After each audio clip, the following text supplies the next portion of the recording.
மாப்ள, சொல்லு மாமா. இந்த வாழ்க்கையே போர் அடிக்குது, ஏன்னு தெரியல. ஆமா மாமா.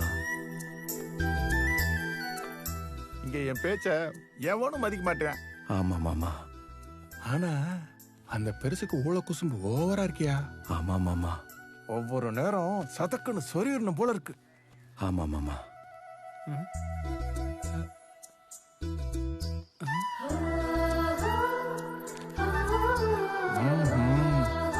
இப்ப வைக்கிறேன்டி வேட்டு. ஏய் செல்லக்குட்டி, சொல்லு மாமா. நானே புதுசா ஒரு கட்சி தொடங்க போறேன்ல. ஆமா மாமா. அதுக்கு நிறைய காசு இறக்க வேண்டி இருக்குமியா. ஆமா மாமா. உங்ககிட்ட 25 லட்சம் இருக்குன்னு என்கிட்ட சொன்ன இல்ல? ஆமா மாமா. அதை என்கிட்ட கொடுத்துறியா மாப்ள? அது முடியாது மாமா. ஏ மாப்ள, எல்லாத்துக்கும் சரி சரி சொன்னா இதுக்கு மட்டும் மாட்டேங்கிற?